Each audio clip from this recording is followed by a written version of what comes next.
Miarabana ihany koa mbola aloha tonga eto amin'ny fandarana amin'izao hariva izao ny lalao famarana narahantsika teo iny zareo keniana no nivoaka nandresy tamin'izany raha fitinina ny zavatra nisy tetsy Mahamasina dia efa avoleta ny rugby aty Afrika ary ilaina ny atao hoe lehibehan'ny vatana zany ao anatin'ny ity taranja ity. Miarabantsika rehetra ny tokantrano any faly manasana ihany koa zany ao anatin'ity fandarana ity indray efa avolenta no ny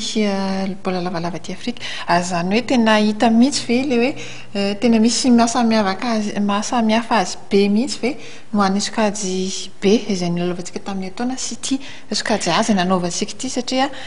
hita hoe tsy mbola ao anatin'ny tsy tafiditra ao anatin'le sokajy a mihitsy lohatsika zany raha hoe ny zavatra hita teny ambony kianja raha ny habehan'ny vatana aloha dia misy ny fahasamihafana fa raha eo amin'ny resaka teknika dia azo lazaina hoe manatombo ary isika malagasy amin'ity fananana ity zany raha hoe ao amin'ny sokajy by zay satria raha verenana ny tamin'ny herintaona mbola raha hoe tao amin'ny sokajy by zay Maroc sy Namibia, Senegal zany tikory tsy hoe ratsy zany ekipa zany aty Afrika fa isan'ny ekipa sangany zany aty Afrika nefa ny lavitsika tao amin'ny sokajy by zay ny ao amin'ny sokajy ihany indray raha resaka hoe Zimbabwe, Ouganda zavatra efa ekipa mifanenana amintsika matetika zany tamin'ny Kenya angamba natao hoe tsy de mifanenana amintsika matetika amin'izay hoe ao amin'ny sokajy zay zany kanefa dia araka ny nambarako teo hoe ilaina zany ny atao hoe tanjaka ara-batana manana ny hery hoentina miady mandritra ny 20 minitra zay ngamba ny tena hoe mahafehy azy satria itsika malagasy raha malala fa tsy de manana izay vatana ngeza izay satria reny ihany ny mpilalao-tsika aloha fa ny atao hoe ny eo amin'ny fanomanana mpilalao hanana fisafidianana mpilalao manana tanjaka mahazaka zay 20 minitra izay ny tena tadiavina amintsika zany satria ho mafy miandry ny Makidy Madagasikara satria mbola tafajanona ao anaty vondrona rehefa nandresy ny Ouganda zany teo amin'izay feditoerana larina fahatelo izay ity arahantsika amin'ny sary ity moa zay feditoerana larina fahatelo izay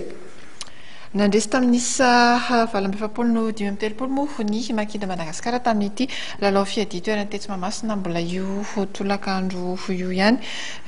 Uganda koa no anisany efa niona tamintsika foana matetika ihany koa nateto amintsika natany aminy androantsika vao naresy an'zareo Uganda satria efa niona tamintsika izy ireo tetsy Mahamasina fa ady sahala no nisarahantsika tamin'ny zareo Ugandais zany tany Uganda koa tsika efa nitratroka tamin'zareo fa dia resiny ihany koa afabela aloha zany ny Uganda ny Makidy Madagasikara fa raha ity lalao feditoerana ity dia hita hoe nanaporofony ny fahaizany na de teo ara ny hoe hita ho fahavizanana ihany satria saika tany amin'ny 3 quart avokoa no nafatesan'ny Makidy Madagasikara baolina satria teo amin'ny fidirana voalohany dia natonga baolina nentanana telo ny Makidy Madagasikara tamin'ny analan'ny Rahery tany amin'ny minitra 7 avy eo dia iradadato mpiandro vodilarina larina 10 dia nanatitra baolina nentanana indromisesy ihany koa teo amin'ny minitra 2 sy teo amin'ny minitra 5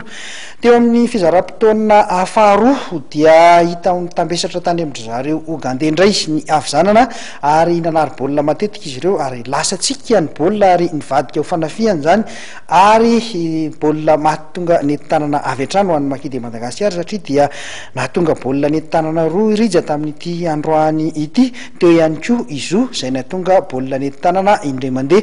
irija no voafidin'ny confédération africaine ho mpilalao mendrika mpilalao malagasy io tamin'ity ikanina 13 natao teto amintsika ity amin'ny taona avy zany hiatrika ny fanjanana andehanana any amin'ny mondial 2012 any Londres isika ka i Namibia, i Kenya, Zimbabwe ary Madagasikara no ifanitsana amin'izany araka ny efa fantatra dia ny voalohany miona amin'ny fahaefatra ary ny faharoa miona amin'ny fahatelo mbola iverina fanondroany amin'ny Zimbabwe zany tsika amin'ny manasa-dalana any hatreto aloha dia